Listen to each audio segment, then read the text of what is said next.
Hi there and welcome to another review of The Shield Dude in the Couch. Today I'm talking about the new Fit for an Autopsy that just came out today. The album is called Oh What the Future Holds, and it's the follow-up for The Sea of Tragic Beasts that came out in 2019. So this follow-up has 10 tracks, 45 minutes in length, and it's a very impressive album. I'm just gonna get that out of the way. It's the band's sixth album, and a quick bio for you that don't know Fit for an Autopsy. They're a deathcore band that formed in 2010. They changed vocalists in 2015 with the addition of Joe Badolato. He sings in Absolute Hope, Absolute Hell, which was the first album that I honestly listened to them. And the band first came into my radar when that album came out, and they played a concert in Puerto Rico. And after that concert, I was blown away, and I've been a fan ever since. So this album was released by Nuclear Blast, and in this album you can see the progression of the band. They're no longer just a deathcore band. There's some elements of death metal, there's some more progressive elements, and that makes the band stand out in a sea of deathcore bands with the cookie cutter vocals that don't do it for me. I like some variation in the vocals, and that's something that this album has. So they had released 4 songs prior to the album release. They released The Amazing Two Towers, they released Far From Heaven, In Shadows, and Pandora, which all 4 are great, but there are more. There's more when you peel the onion and you listen to this album as a whole. To get this review out today, I've been listening to this album on repeat non-stop. I'm like, I can't get bored with it. I just keep listening to it because it's that good. So this album starts with Oh What the Future Holds, which is a 2-minute to 3-minute starter. It starts with some piano. It starts building the mood. Then Joe Badolato brings it at 1 minute and 30. And that song goes great into Pandora, which was one of the singles that they already released. And I must say the choruses for Pandora and In Shadows are great. They're very catchy and they stay in your mind. And that's something that the band has improved. The choruses keep getting better. And also something that you might find is that they've been very influenced by Gojira. And especially in the songs Far From Heaven, you can listen to it. The beginning is very Magma era Gojira. And Two Towers also has a lot of that band.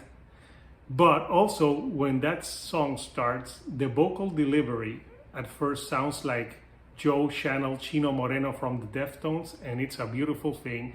But then of course he changes vocals. That's something that the vocalist can do a lot. He can change from harsh vocals to clean vocals, and on each release he keeps getting better. So to me, this album has 3 amazing qualities. The MVP for me is Joe with the vocals. His vocal range keeps getting better. The drumming from Jose Horta, from Puerto Rico like me, proud Boricua right here, I must say it keeps getting better. And in a level of hate, the beginning of the song sounds like he's banging on some pipes. And I listened to another reviewer that compared it to the Blue Man Group. And after listening to the song, I must say that I agree with him because it did sound, the intro, like the Blue Man Group. But then the song starts off with Joe's vocals, and for this one he channeled Randy Blythe from Lamb of God, and it's an amazing track. And do not fear, there's a lot of deathcore still left in them, especially on a song like Savages. Savages goes really hard, and there's a part where the chorus says, "We are all just savages," and I could just imagine being in a mosh pit when that breakdown hit and just saying, "Oh my God, I am going to die now." It's that good. The breakdown is amazing. Of course, the production on this album is great. Will Putney, which is the guitarist of the album, produces this album because he's produced the last album or almost all of them.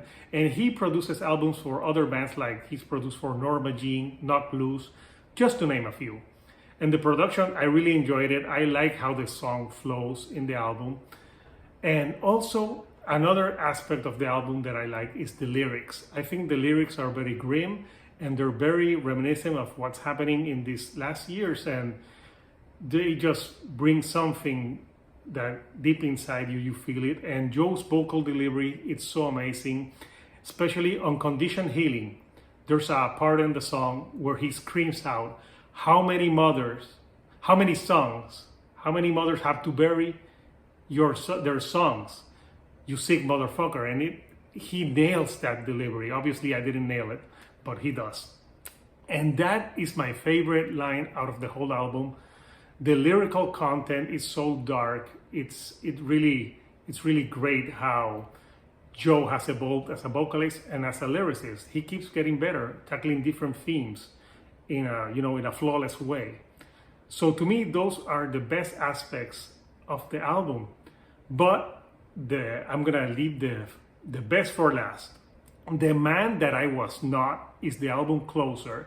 It clocks in around like almost 7 minutes. And the band here has some of Joe's best singing yet. I say yet because I think he can still improve. And there's more prog elements to this song. You know, it really is an exciting album closer. And my mind was blown. And I'm like, I wonder what this band is going to take it next. Like, what are they gonna do next on the next album? Because it's really exciting. Every album they keep adding some new elements and keep improving, but they still have what makes them the Fit for an Autopsy sound.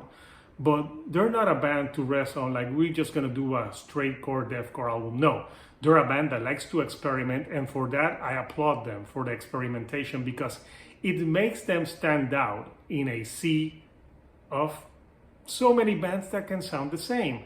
And that's why Fit for an Autopsy, for me, will become more huge as they keep releasing these types of albums. So I can't say anything negative about this album. I think this is an album that even if you are not a fan of deathcore, you might enjoy, because it has other elements. So I think the hype for this album was very well deserved. I don't know what you guys thought, so leave a comment, hit a like, subscribe, and we can talk about this album, what it meant to you, or if to you it was more of the same. So what I'm coming up next is a review of the new Under Oath Voyeurist, and I got that one physical copy.